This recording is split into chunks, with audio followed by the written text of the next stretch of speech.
O governo do PT ainda está atordoado com os reflexos da grande manifestação que tomou conta das ruas do Brasil neste domingo. Mais de 2 milhões de pessoas saíram pelas ruas do país dizendo fora Dilma, não ao governo do PT, não à corrupção. O governo, durante os dias anteriores à manifestação, tentou desdenhar, dizendo que isso era coisa de gente de São Paulo, de gente que não votou em Dilma Rousseff, de coisa da elite branca. Pois, muito bem, a resposta veio nas ruas. Gente descontente com o PT. Gente, inclusive, que votou no PT e descobriu que foi enganada. Gente que não votou no PT e que agora sofre os reflexos do desgoverno da presidente Dilma Rousseff. E para discutir toda essa história, a movimentação, os próximos passos e a sensação de ver o Brasil ter a maior manifestação de todos os tempos nas ruas contra um governo corrupto, eu recebo aqui os líderes dos movimentos, os maiores movimentos aí. Movimento Brasil Livre, aqui do meu lado, eu tenho o Renan Haas e também o Kim Kataguiri. Falei certinho, Kim? Kataguiri. Kataguiri. Então pronto, Kataguiri. Muito bem. E o Rogério Schecker, que é do Movimento Vem Pra Rua. É um prazer receber vocês depois desse grande sucesso aí, dessa manifestação que trouxe a população às ruas.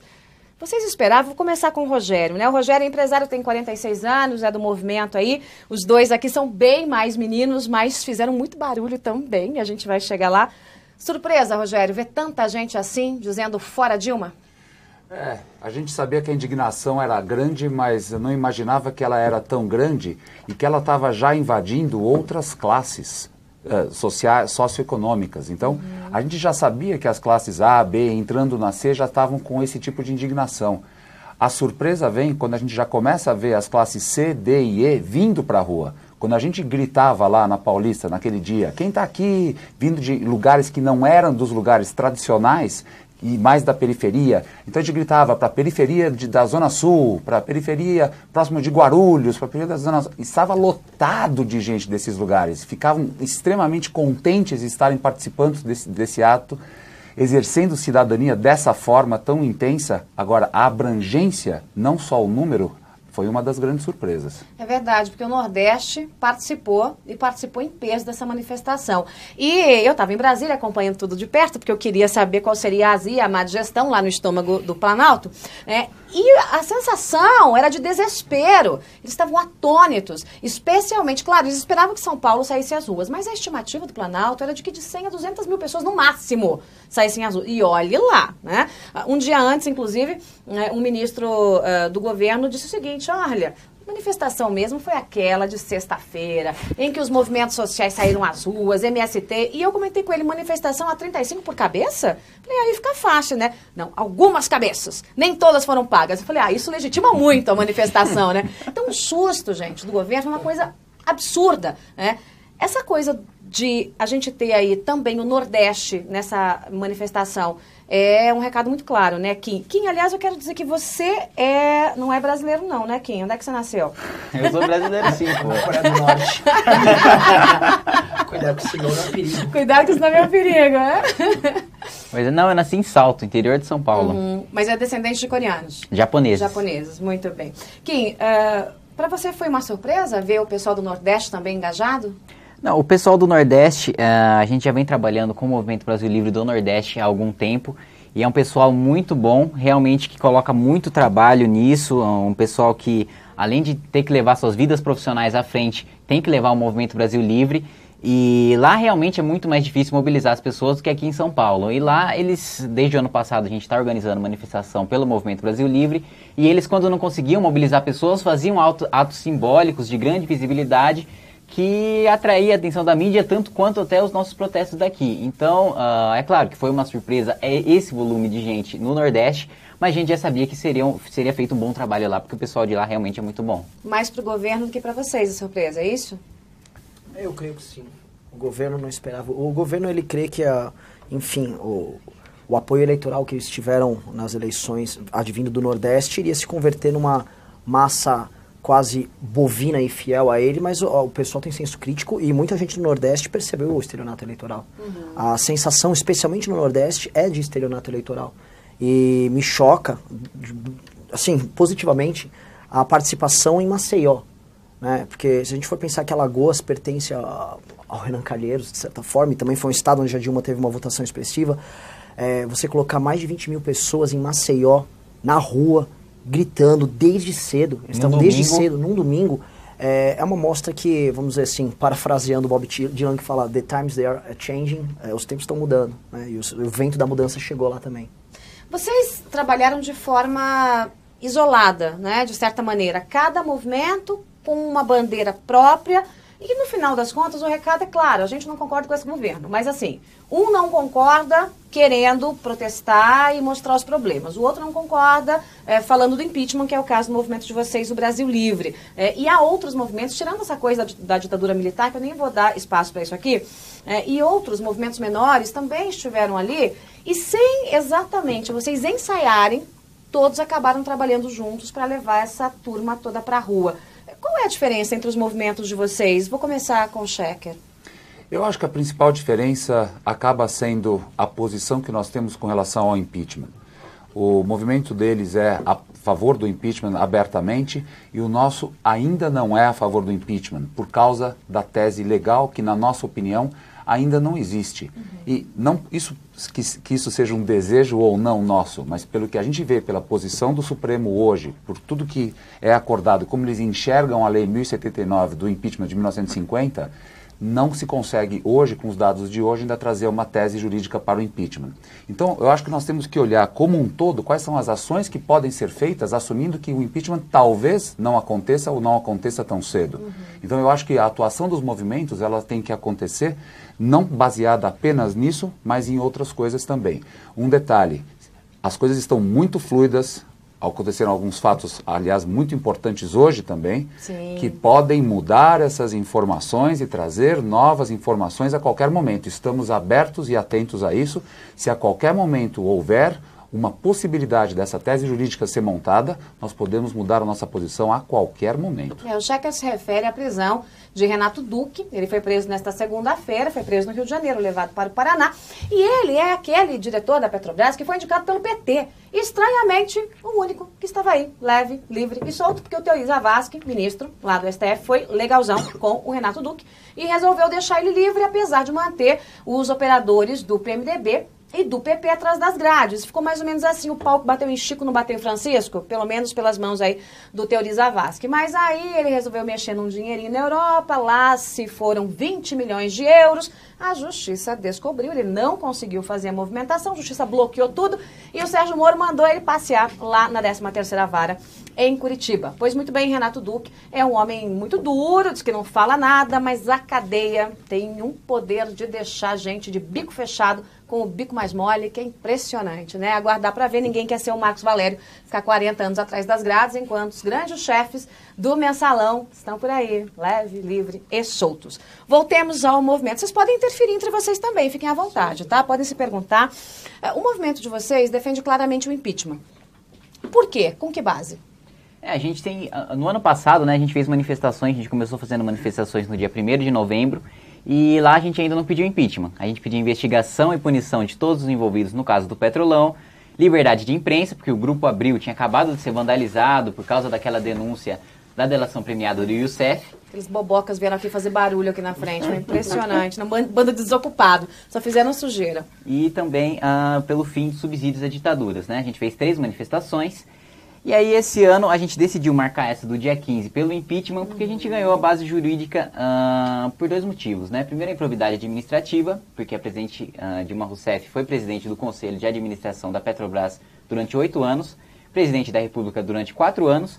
Ela mesma admitiu que, se soubesse de todos os detalhes da negociação da refinaria de Pasadena, não teria aprovado a negociação e nisso ela é omissa e é negligente, portanto passível de impeachment. E tem também a tese do crime de responsabilidade, né? Ao tentar fazer pacto de leniência com as empresas envolvidas no Petrolão, ela se nega a aplicar a lei anticorrupção. Se negar a aplicar a lei anticorrupção também torna ela passível de impeachment. Mas a gente também sempre lembra, sempre ressalta no Movimento Brasil Livre que o impeachment ele é um processo político.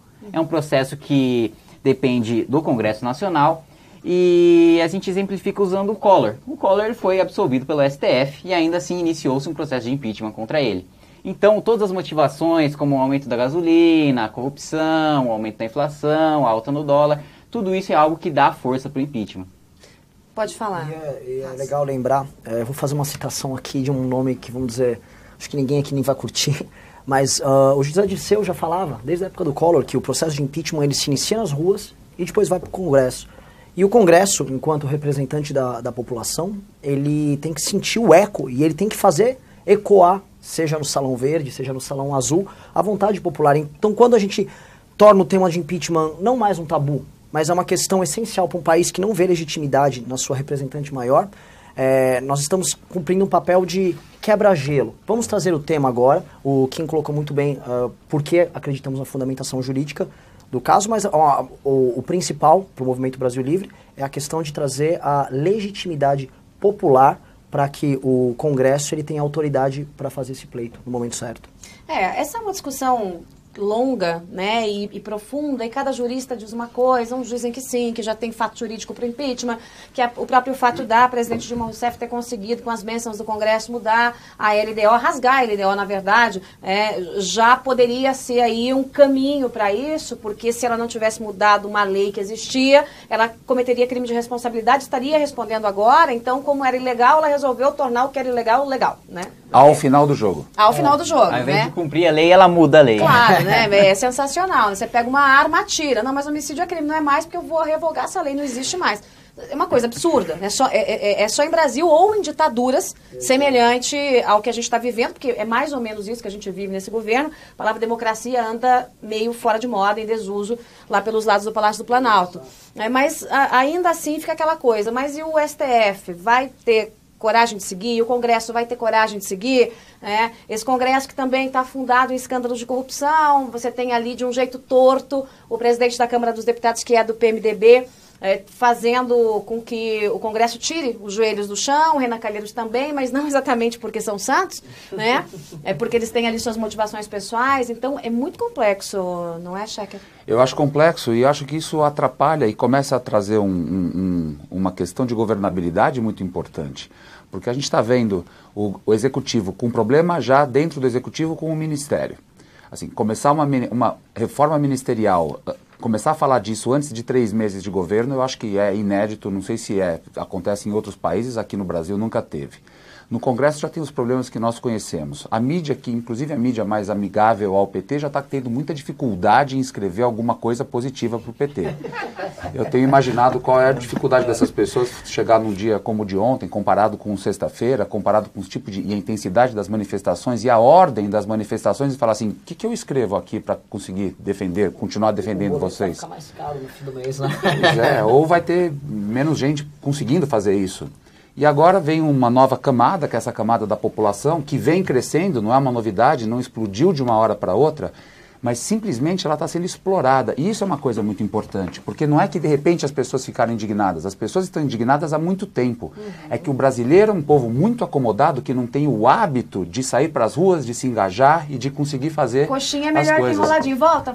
Pois é, olha só. Essa petezada fica me chamando de musa coxinha, então eu faço questão, melhor musa coxinha que musa enroladinha. Pois né? é. Tá aí, olha coxinha é melhor que enroladinho. E olha que tinha... Arrolado. Né? Ou arrolado. E aí a gente tem um novo recorde, porque ter 1 milhão de coxinhas numa mesma rua, no mesmo lugar, coxinha, ao mesmo tempo, haja coxinha, haja frango, coxinha. hein? A gente transformou a Paulista na maior padaria do Brasil. Né? Aliás, haja elite branca, né? Eu tô como chocado. O Brasil é lindo, né? Quanta rico. Elite, quanta gente rica, de olho azul. Né? Eu sou execrada, né? Porque assim, branca, de olho claro, coxinha, assim, é um horror, né? Mas olha, gente, quanta elite branca tem nesse Brasil. Isso sem falar no bolso da panela, né? Num dia você tá lá batendo panela, no outro você é elite. Né? O melhor programa social do PT. Você é pobre num dia, no outro dia é elite. É o melhor programa social do PT, exatamente isso. Coloca mais imagens, que eu quero comentar em cima das imagens. Essas aqui são do Rio de Janeiro, certo? Põe no ar, por favor. Rio de Janeiro, aí, olha, foi uma bela manifestação no Rio de Janeiro. Estava acompanhando também pelas redes sociais e aqui pelo site de Veja. As pessoas nas ruas dizendo não ao PT. E eu gostei muito de um grito de ordem ali, que eles diziam assim, eu vim de graça! Aconteceu em São Paulo também, era um dos gritos mais compartilhados. Muito lindo. Agora, como é que começou isso? Vocês conseguiram identificar, assim, qual era a semente plantada que iniciou essa grande manifestação? Começou por qual movimento? Começou pelas discussões nas redes sociais? Como é que foi isso? Checker, meninos, podem falar juntos, inclusive.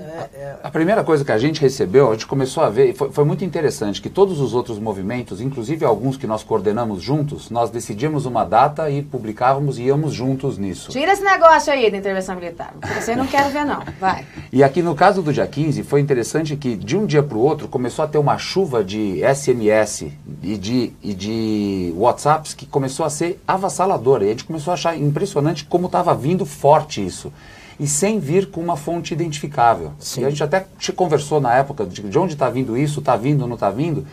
E de novo, as pessoas estão tão abertas, são fios desencapados, procurando alguma coisa para poder manifestar sua indignação, poder fazer alguma coisa com essa energia que está tão grande e crescente nas pessoas, que as pessoas começaram a aderir sem saber quem é que estava organizando. Isso. Passaram alguns poucos dias. Isso é maravilhoso, né? Passaram alguns poucos dias, o Brasil Livre resolveu pegar, encampar esse negócio. Passaram mais alguns dias, a gente resolveu encampar. A coisa só veio crescendo de lá até agora. E uma semana antes do dia 15, o negócio já estava muito mais gigante do que todas as outras manifestações que nós tínhamos feito. Nós fizemos 5 manifestações no ano passado, então a gente conhece muito bem a curva de crescimento, de adesão dessas manifestações. E o que estava acontecendo dessa vez era completamente diferente, porque tinham tipos de pessoas que não tinham ido em nenhuma movimentação e estavam indo nessa. Outra coisa, tinham pessoas que não tinham consciência das outras manifestações e você que falava na rua, você ia pagar num caixa, você ia num posto de gasolina, você perguntava, você está sabendo do dia 15? Lógico que eu estou, vamos para lá, vamos todos juntos. E um outro fenômeno interessante é que as pessoas não falavam mais eu vou, elas falavam assim, eu estou levando a minha família. Na empresa de pessoas mais novas, as pessoas estavam levando os pais, quem é mais velho estava levando os filhos.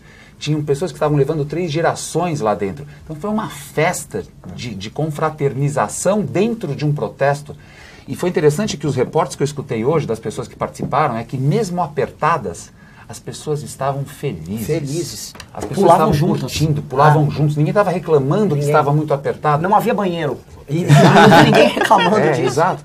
Quando começou a chuva, foi um dos momentos, para mim, mais emocionantes. Porque começou a chuva, uma Ninguém chuva foi embora. forte.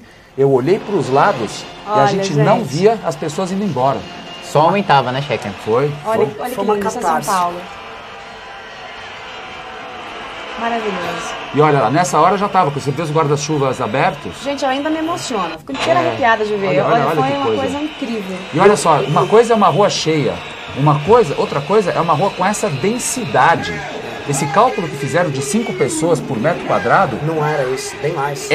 eu acho que era real, porque você imagina um metro quadrado com 5 pessoas, é apertado. Não, e a mas- gente olhava para alguns lugares e via as pessoas É um abraçadas e é um falava, ônibus lotado, né? A É um gente ônibus super convocou lotado. o pessoal a cantar um hino abraçado em determinado momento. E tava todo mundo esmagado, abraçado. Ali tinha cara abraçando vó, tia, primo. Tinha gente em cima. Em cima do ombro dos outros. Tava, Não tem lugar embaixo, não vamos tinha longe lugar mesmo. embaixo. O E interessante, dá para ver lá o caminhão do Vem Pra Rua, se não me engano, lá atrás. Petrolão pega ladrão? Exatamente. Aquele lá, no caminhão do Vem Pra Rua, a gente estava num cruzamento. Então o que aconteceu? Não dava para ver apenas a Paulista, mas dava para ver a Pamplona, que é uma travessa, e aí a Pamplona começou a lotar. Ô, Cheque, você percebeu lá que tinha 3 paralelas pra cada lado? Tinha gente. É. Eram as 3 paralelas da Paulista de cada lado tinham gente. Foi um fenômeno muito diferente se a gente acompanhar das manifestações de 2013, onde não havia foco. E Tinha violência também, teve tinha violência em alguns momentos. O índice de violência foi pífio, nada. nulo. Foi nada. E, Um ou enfim, outro babaca ali que tava, tipo, aquele Isso. povo lá, os carecas estavam com material ali pra agredir e tal. Mas a polícia já... E é engraçado que em São Paulo, os únicos feridos que tiveram foi um drone da Folha, que caiu e feriu 2 pessoas. Ou seja, a manifestação em si não teve nenhum incidente, mas a Folha vai lá e deixa um drone cair. Voar um drone em cima de 1 milhão de pessoas também não é uma coisa das melhores muito inteligente, decisões. né? Não é. E falando ainda do número de pessoas, tem uma coisa que ninguém está falando. As pessoas estão falando se deve se contar as ruas adjacentes ou não.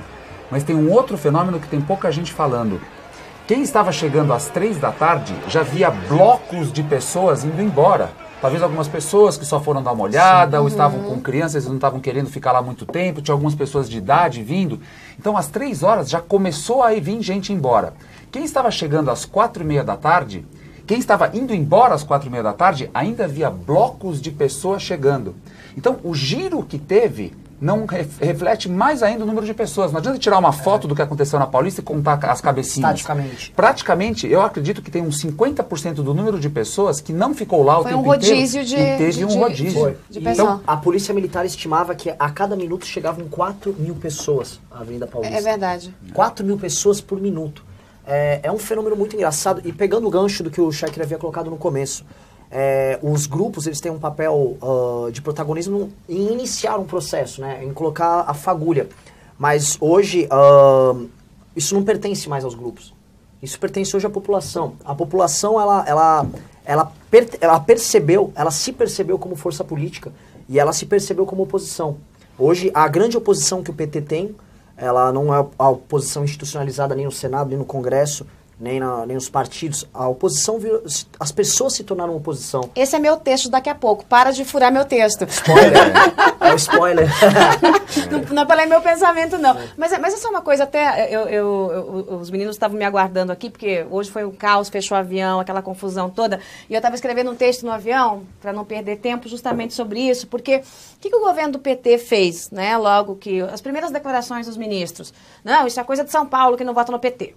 Aí depois, isso é coisa da oposição. Essa oposição aí... Aí depois veio um meia-culpa, né? Uma coisa assim, veio uma palavrinha humildade, pegaram e enlataram o Miguel Rosseto, que falou um monte de besteira logo depois da manifestação, em vez de ficar quieto, né? Melhor ficar quieto, faz igual a Dilma, porque quando fala, só fala bobagem. Não apenas o conteúdo, mas a forma. Você observa o discurso do Miguel Rosseto? Agressivo. Ou agressivo, ou você não percebia aquela convicção daquela pessoa que realmente acredita naquilo que está falando, né? A verdade tem um som diferente. Vamos entender, a declaração deles ontem foi novamente um aplique.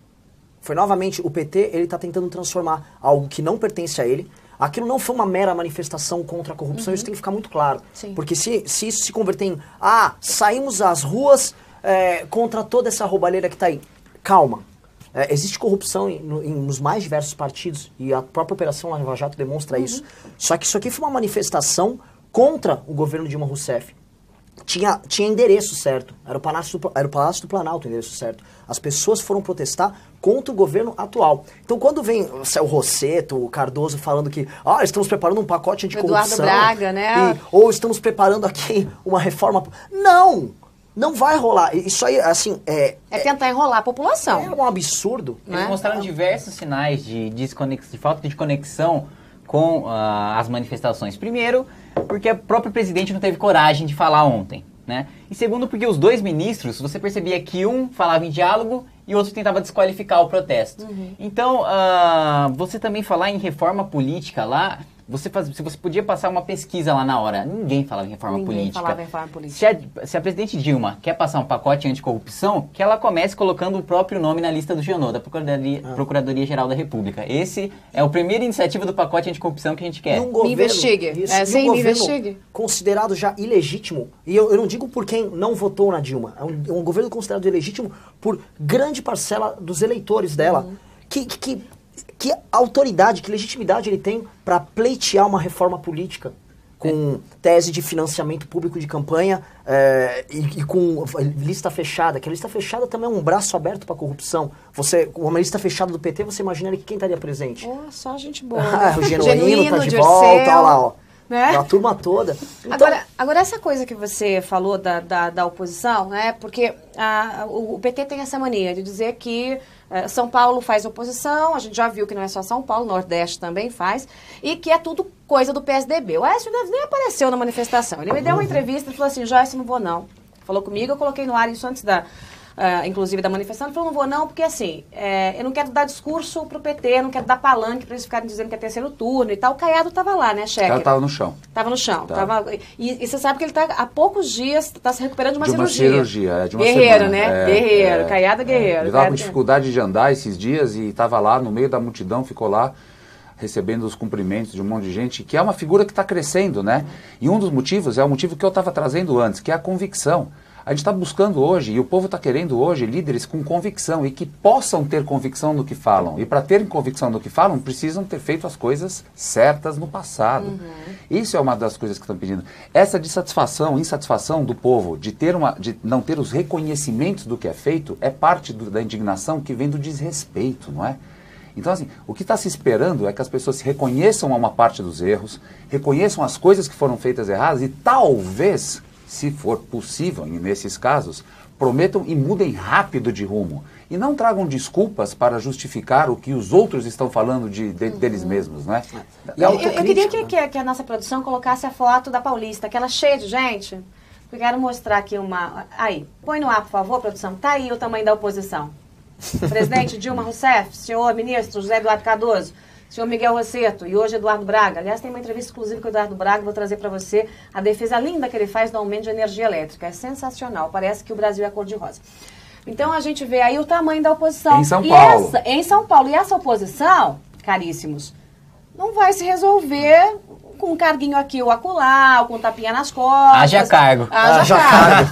Não vai se resolver também pensando, olha, eu não posso fazer um discurso mais duro, porque não vai pegar bem para o meu partido. Ai, não posso me envolver tão diretamente, porque isso pode machucar ali os meus correligionários, tem a hora certa. Essa oposição não se dobra. Se bem que a gente está com uma oposição bem melhor do que a gente teve nos últimos anos, aí, especialmente na época do Lula. No Lula a gente não tinha oposição, tinha um bando de camaradas, um batendo nas costinhas do outro, né? Quando tiveram a chance de tirar o Lula, fazer ele entrar para a história como deveria entrar, né? Quer dizer, fora, arrancado da política, a nossa oposição resolveu dobrar a espinha. Ô Joyce, é interessante lembrar, você falou agora dessa tese do PT de que existe algum partido de oposição por trás dos movimentos que saíram às ruas, que... de fato, a oposição foi muito frágil nesses 12 últimos anos. A oposição foi omissa em diversos momentos, inclusive no mensalão. Era um momento para pedir impeachment no mensalão e optaram por deixar sangrar. Ontem, quando a gente conversava com a população que estava nas ruas, a gente perguntava, vocês estão a fim de sangrar com a Dilma? E ninguém estava disposto a se sacrificar conforme a Dilma pediu, ou sangrar, como parte da oposição falou. Isso não é uma opção para as pessoas não estão aguentando mais, não só aumentos de impostos, aumento de conta, mas a absoluta imoralidade que se converteu o país. Então, essa própria tese oposicionista não está pautando as ruas. O que está acontecendo é, Brasília está tendo que aprender com a rua como agir. E esperamos que o resultado a gente já veja essa semana, o resultado das ações dos grupos, como o Vem Pra Rua, Brasil Livre, e das pessoas, que independente de estar... seguindo o grupo X, o grupo Y, o grupo Z, elas estão indo com as consciências delas e com a mais legítima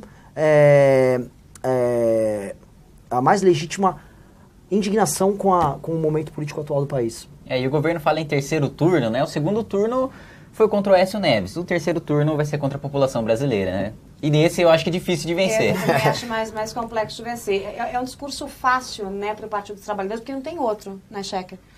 Quer dizer, a presidente Dilma talvez deveria fazer o quê? Olha, atenção, população brasileira, eu errei, eu menti, a minha campanha foi um estelionato eleitoral. Exato. Tem aí esse abacaxi gigantesco, e aí, assim, eu só consigo resolver se você estiver comigo. Mas daí não é Dilma, é outra pessoa. E esse era o ponto da convicção e da credibilidade. Eu acho que uma das saídas é tentar resgatar a credibilidade. Se alguém conseguir achar uma forma de voltar e falar a verdade de tudo que aconteceu e assumir, eu acho que aí existe uma chance da população começar a dar algum crédito a isso. Porque enquanto o que acontece é apenas negação do que já está claro para todo mundo, não tem nenhuma atração com relação a isso. Eles conseguiram inovar em termos de credibilidade de forma assim que eu também acho que tem algumas coisas inéditas no Brasil que foram inovadoras feitas pelo PT. Fala-se de estelionato eleitoral. Estelionato eleitoral é algo comum em vários países, em todos os lugares. E eu acho que o negócio foi inovador dessa forma, porque não foi um estelionato eleitoral simples, foi um muito mais elaborado.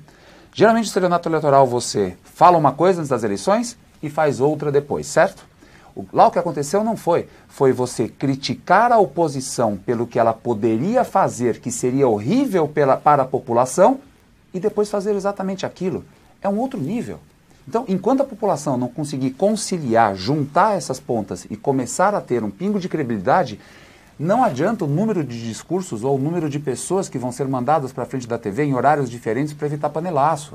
Enquanto você não conseguir começar a buscar credibilidade com isso, não apenas nos discursos e reconhecendo erros passados, mas começar a reconhecer toda a ineficiência e o tamanho de um governo que não está funcionando. Por que eles não reduzem drasticamente o número de ministérios? Por que eles não começam a reduzir drasticamente as despesas, ao invés de só aumentar impostos? Gente, se cortar 20 ministérios não faz diferença nenhuma. Eu vou montar o ministério. Dilma, eu vou montar. Essa semana eu vou pegar e vou... Todos os ministérios, 39 lá, e vou falar assim, o que dá pra juntar com o quê? Não precisa ser muito inteligente, não precisa. A pessoa loira consegue fazer. Fácil, fácil, fácil, gente. Porque Ministério da Pesca, fala pra mim, serve para quê? Né? Assim, para quê? Para o ministro pescar, talvez, né? Assim, porque você junta 3, 4 pastas em uma só, dá uma resposta para a população, faz uma reforma ministerial, manda de 30, 40 mil cargos de comissão passear. Isso era considerado crime, redução do tamanho do Estado, privatização de empresas públicas, corte de orçamento. Se tivesse privatizado a Petrobras, a gente não estava vivendo isso. E por que isso é uma vergonha nacional, trazer isso ao debate público? Por que privatizar a Petrobras é um crime de lesa-pátria, como eles falavam, e pediam o impeachment do Fernando Henrique Cardoso? Não dá para roubar, porque roubou, vai para a rua. Exato. Mas, na verdade, o caso da Petrobras... Nós do Vem Pra Rua somos a favor de estatizar primeiro a Petrobras e tirar da mão dos políticos e da corrupção. Primeiro estatiza, devolve para o povo, para depois a gente discutir o que pode ser feito com ela. Porque nem estatal hoje ela é, né? Não, ela não é. Ela é petezal. E ainda é uma empresa que se vale de um monopólio sobre nós. Nós não temos outra opção. Nós não podemos comprar gasolina da Exxon mais barata, porque o preço mundial da gasolina baixou. O monopólio da empresa considerada nossa é um monopólio que explora justamente os donos dela. Então, além de servir como instrumento para, enfim, financiar a campanha do PT e da base aliada, sejamos sinceros, é para isso que a Petrobras vem servindo, ela também nos fornece um produto caro e vem pesando bastante o orçamento das pessoas. Dizem tanto que o petróleo é nosso, mas se você for tentar ir lá no posto abastecer de graça, você não consegue, né? Porque não é meu. A gente tem que desmistificar esses temas. Vocês sentem muita diferença dos grupos que foram levados pelo Vem Pra Rua e pelo Brasil Livre? Quer dizer, vocês são meninos, né? O Kim, você começou com 17, né? A agitar um pouco mais, né, Kim? Você tem 19 agora. Tenho 19 agora. Né? E você tem quantos anos aqui? Cadê você? 30. Não é tão... Tá na nossa faixa, né, moleque? Mas é uma molecada. O pessoal do Brasil Livre são os meninos mais novos que estão aí fazendo esse barulho todo. O pessoal do Vem Pra Rua tem bastante empresário, profissional liberal, né? A gente vê ali pelo grupo até de influenciadores do... Isso, mas a gente tem também donas de casa, desempregados, que são também mais velhos. Isso é uma coisa interessante entre os dois grupos, que é bastante complementar, na verdade. A gente já conversou sobre isso. As identificações, né? A média de idade do Brasil Livre é alguma coisa entre 20 e 25 anos. A média de idade do Vem Pra Rua é alguma coisa como 40 anos. A composição de sexo também é diferente. O deles é 80% homens, 20% mulheres. O nosso tem 2/3 mulheres, 1/3 homens. Isso é uma complementaridade interessante, né? Cada um atuando num determinado nicho. O interessante é que ontem estava todo mundo lá defendendo coisas muito parecidas, né? Mesmo com toda essa diferença. Por que vocês brigam? Essa é uma Por que vocês brigam nas redes? Por que vocês brigam? Essa é uma boa pergunta. Responde então, chefe. Eu pergunto, você responde. Não sou eu que tenho que responder essa pergunta. Meninos, por que vocês brigam? Eu não vejo briga, a gente se dá bem com o pessoal que vem pra rua. A gente... Não dá uma de político não escorregando. Você pela tangente aqui, não pode. A gente dá umas cutucadinhas no checker ali, mas é normal. A gente crê, obviamente, que a nossa agenda é uma agenda um pouco mais agressiva, porque o momento demanda agressividade. E a gente crê, por exemplo, que nós devemos pautar a ação dos políticos e não os grupos se pautarem por uma moderação que, às vezes... Não que eu digo... Eu não acho que o Vem Pra Rua tenha vinculação com partido algum. Mas as agendas, o discurso é similar. E eu acho que o momento político não pede tanta moderação. Você está dizendo em relação ao PSDB? Vem Pra Rua e PSDB? Não acho. Porque o Vem Pra Rua acabou declarando apoio ao Aécio Neves no segundo turno. Não, mas nós votamos também no Aécio Neves. Eu busquei ajudar o Aécio Neves. Era um momento de união nacional ali. É o que tínhamos, né? E isso é uma coisa muito importante de a gente esclarecer. O movimento nasceu de forma totalmente suprapartidária. Quando a gente estava organizando o primeiro turno, nós falávamos, vote em quem você quiser. Nós só não queremos a reeleição do governo atual. Então não vote no governo atual, nem em branco, pelo amor de Deus. E vá votar. Era o que nós defendíamos. Se a pessoa quisesse votar no Aécio, na Marina, no Pastor Everaldo, quem quisesse, nós estávamos falando. Quando a gente chegou no segundo turno, a gente tentou adotar uma postura suprapartidária e quando a gente olhou a situação, não dá para adotar uma postura suprapartidária no segundo turno. Aí nós declaramos apoio a Aécio Neves, como declararíamos a Marina também, caso ela tivesse ido para o segundo turno. Acabado o segundo turno, nós voltamos para aquilo e continuamos até agora. Mas é bom o Renan ter mencionado isso, porque existem alguns tipos de acusação tentando ligar o Vem Pra Rua para o PSDB. Não existe nenhuma ligação preferencial com o PSDB. Todo o financiamento do Vem Pra Rua vem das pessoas que participam do grupo e de seus amigos. São doações voluntárias. A gente raramente paga algum tipo de trabalho no Vem Pra Rua porque as pessoas estão felizes da vida contribuindo. Das pessoas que estavam lá ontem, apenas algumas pessoas lá do carro de som, dos técnicos estavam trabalhando. Todo mundo que estava em cima e embaixo do caminhão, ninguém ganhou um centavo. Ninguém tem salário, a gente está conseguindo fazer as coisas em preços que, quando eu falo para os jornalistas, eles não acreditam. E mesmo assim, não é? Fazer isso que a gente está fazendo é muito mais... O exemplo é que as manifestações, olha só, as manifestações que a gente fez no ano passado, e nós fizemos 5 manifestações no ano passado, custaram entre 4 e 8.504 reais. Não mais do que isso. Alguns movimentos gastaram um pouco mais de dinheiro e tal, a gente conseguiu fazer de uma forma muito barata. Ontem foi muito mais cara, porque a Polícia Militar pediu por uma questão de ordem, e nós somos muito gratos à Polícia Militar por tudo que ela fez em termos de preparação e execução. Foi fantástico, eles têm sido fantásticos em todas as manifestações. Então, com os caminhões mais parados, nós tivemos que refazer uma série de planos e nós provavelmente gastamos alguma coisa próxima de 15 mil reais. É algo que nós conseguimos levantar doações de amigos. Existem pessoas suficientes, dispostas a dar 15 mil reais para uma manifestação dessa. Democracia. Nós não precisamos do PSDB para isso. E outro ponto é o seguinte, em termos de influência, porque como o PSDB parece não estar pedindo também por impeachment, não estão com o mesmo discurso que o nosso. Então, mas o por hora deles não sei se é a mesma. E eu não quero falar pelo PSDB, porque eles falam por eles, nós falamos por nós. O fato é que o objetivo do movimento tem que ser de ser suprapartidário.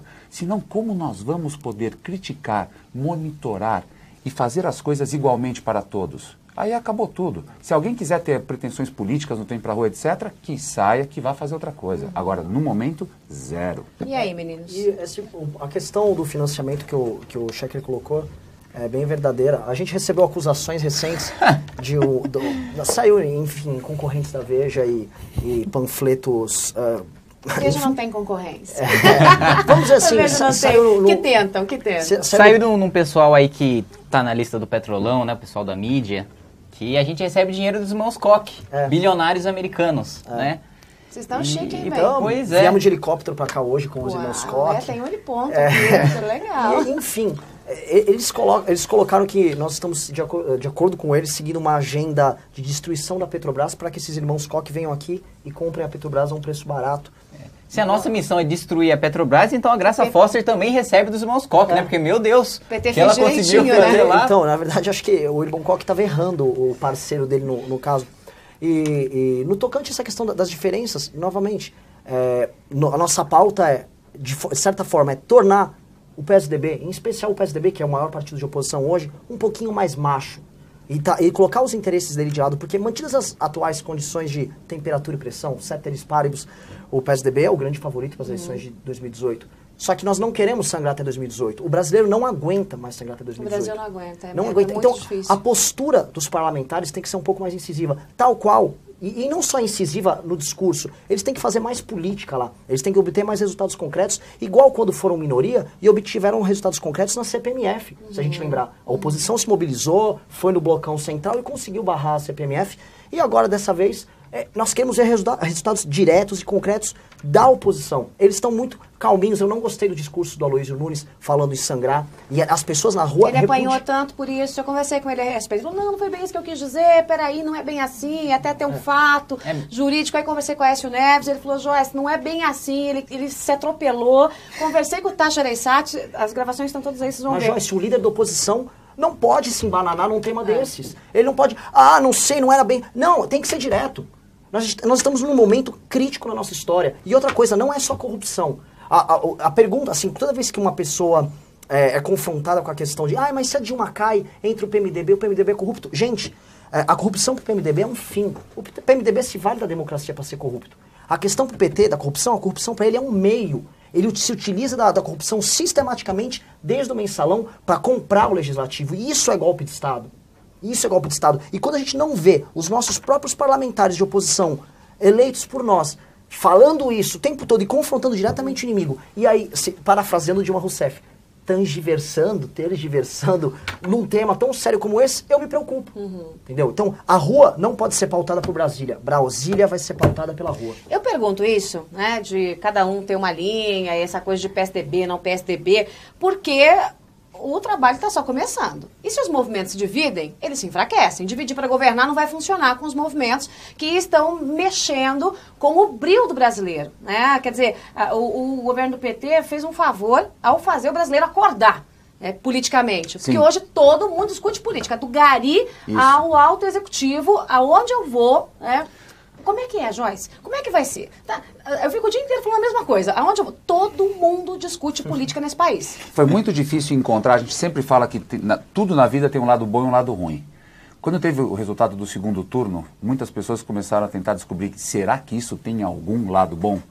E agora isso está começando a aparecer. Não que ele seja predominante ou que valesse a pena, mas isso está sendo, o acordar desse povo, o acordar político de todo mundo, o acordar de engajamento de todo mundo, é um resultado de eleições que eram binárias, que foram extremamente divididas e que deixaram tanta gente indignada diante do que se sabia, que está fazendo com que todo mundo agora entre de cabeça nisso.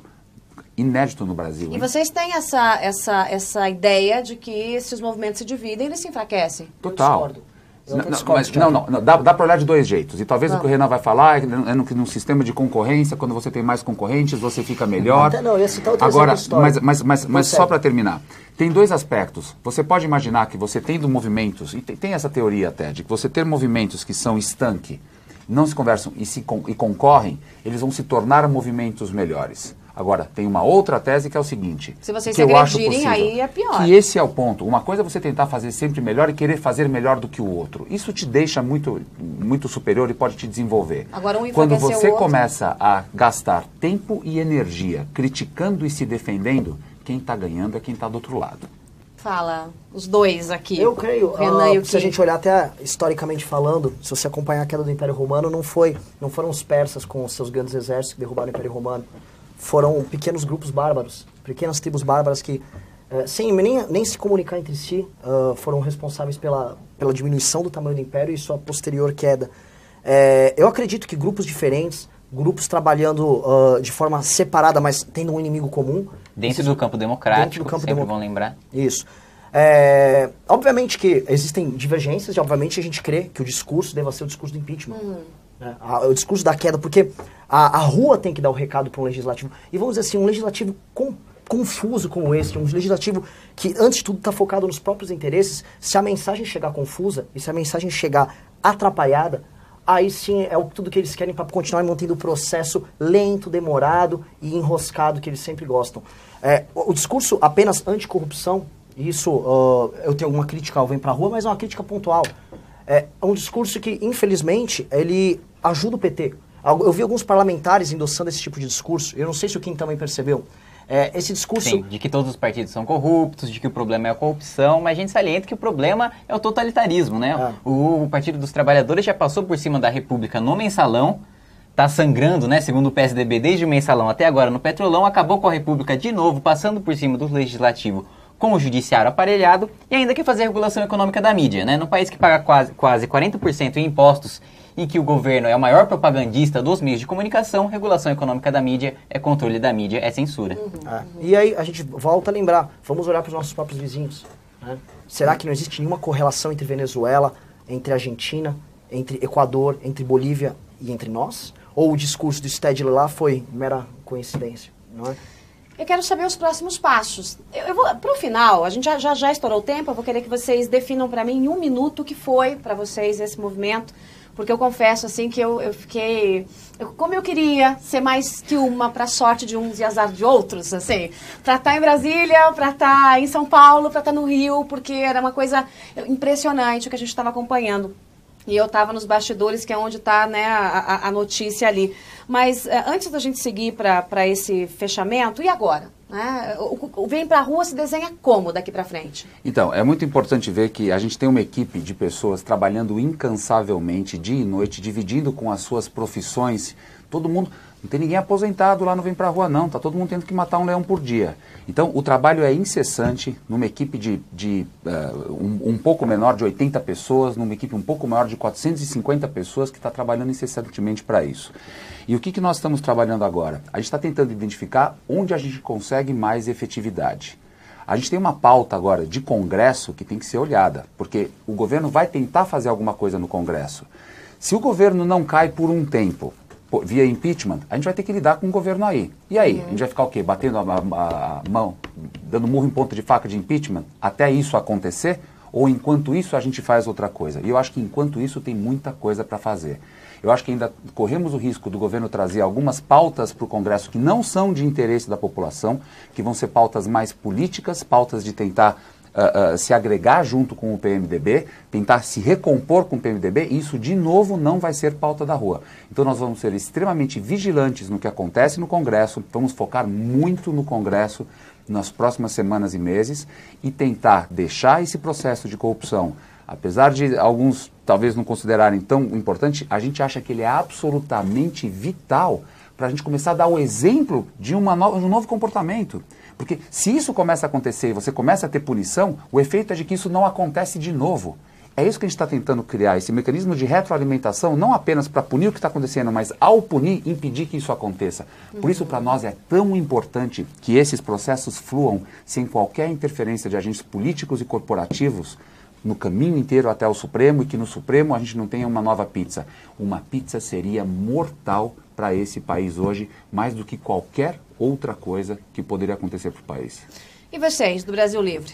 A gente pretende agir também no Congresso Nacional. A gente recolheu assinaturas para que o nome de Dilma Rousseff seja incluído na lista das investigações, né? O PS também pediu isso já, né? Porque entende que é crime, enfim, o que aconteceu e tal, né? Tem um partido aí que acabou se mexendo para isso. Absolutamente. E a gente ainda nem teve tempo de contar as assinaturas, né? Que a gente coletou ontem. Muita gente assinou e, é claro, a gente está sempre em Brasília, a expectativa dos congressistas era para o dia 15 se demonstrou um sucesso maior do que o próprio Movimento Brasil Livre esperava, né? Nas nossas estimativas a gente conseguiu juntar 3 milhões de pessoas pelo país e a nossa próxima manifestação vai ser no dia 12 de abril. Também, aqui já, hein? Na boca do gol. Também pelo impeachment da presidente Dilma Rousseff. E vale colocar que... Essa é específica do Brasil Livre. Isso, o mas pessoal do Vem Pra Rua não vai participar. O pessoal do Vem Pra Rua ainda não tomou posição com relação a essa data. Isso. Vai ter uma discussão democrática em relação a isso. Também democrática, mas principalmente estratégica, para saber como que a gente concentra melhor as energias agora. A partir de agora, nós somos caçadores de pizza.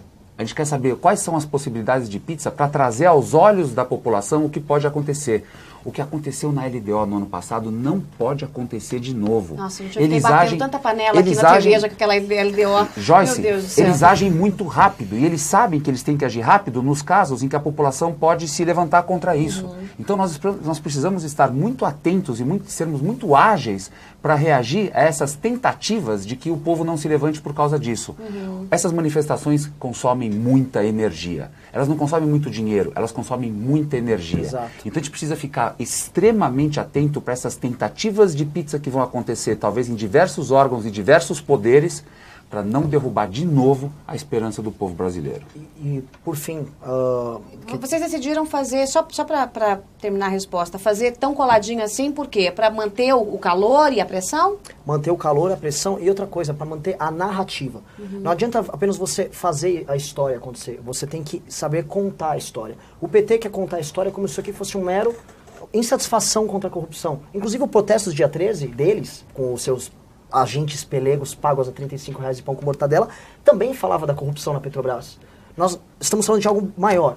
Existe um projeto de país baseado na corrupção, que instrumentaliza a corrupção para você comprar a base aliada. Isso para mim, isso para nós do Brasil Livre e para todo mundo que esteve presente, é uma tentativa de golpe de Estado. E nós vamos trabalhar essa narrativa para não deixar o PT vir com seus ministros mentirosos à TV e contar uma historinha fictícia, dando uma resposta à população que não é verdadeira. Kim, eu quero começar a finalizar com você, né? Qual foi o teu sentimento quando você viu aquela gente toda nas ruas? E o que quer o Kim Kataguiri? Agora eu falei certinho. Falou. É impossível não ficar emocionado com um momento daqueles em que você está participando da maior manifestação da história do país, né?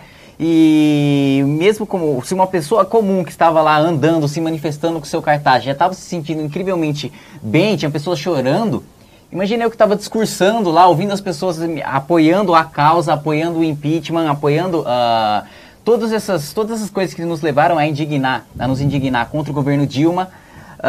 Então realmente foi uma sensação indescritível, né? E o que eu quero, eu sou um liberal, assim como o Movimento Brasil Livre. Liberal ou neoliberal? Liberal, pô. Neoliberal é um espantalho que o PT usa para bater na gente. Tá. Mas enfim, a gente quer redução de Estado, diminuição de impostos, acabar com a burocracia, privatização de estatais, porque como você mesmo já disse, se a Petrobras fosse privatizada, não teria dedo do PT lá. Tanto que o caso foi do Petrolão e não do Valizão. É verdade. E você, Renan? Seu sentimento e o que você quer?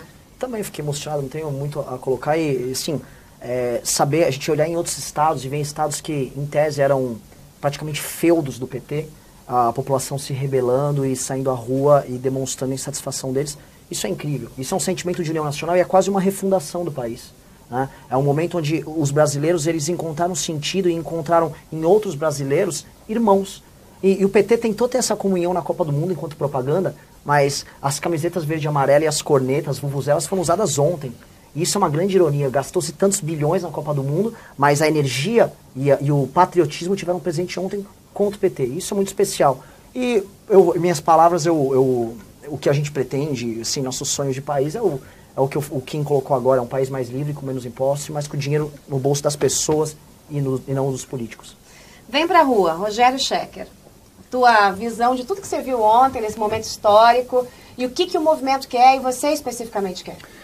Não foi apenas tocante, foi chegar numa visão.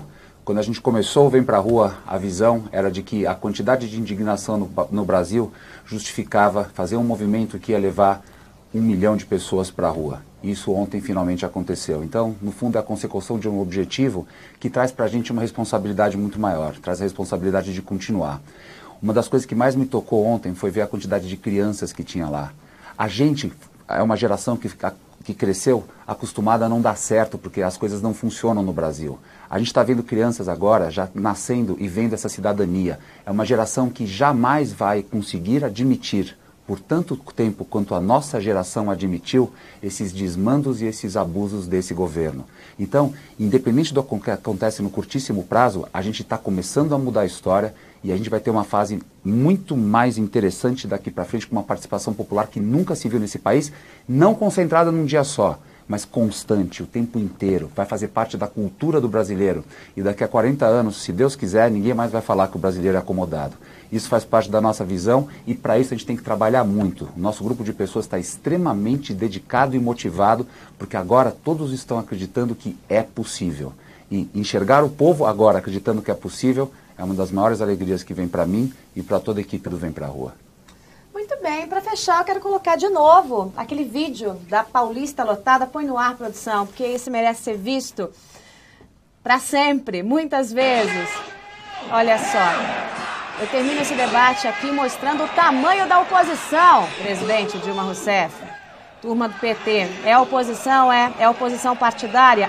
Se o PSDB e o DEM tivessem o cacife para fazer isso, o Brasil seria diferente. Tá aí o Brasil de verde e amarelo pedindo mais decência, pedindo uma república de verdade, pedindo um país governado por gente decente, pedindo o fim da corrupção, pedindo que as estatais sejam aquelas que estão debaixo aí da mão do governo, sejam bem comandadas, as que o governo não tiver competência para fazer, que sejam privatizadas, pedindo para que o nosso dinheiro, como disse aqui o Renan, fique no bolso do povo e não nas contas do Partido dos Trabalhadores e os seus camaradas, né, espalhados aí pelo país, dinheiro engordando contas na Suíça, na Europa e por aí afora. Pois muito bem, que venham outras manifestações e que a gente possa reescrever a história do Brasil a partir deste 15 de março.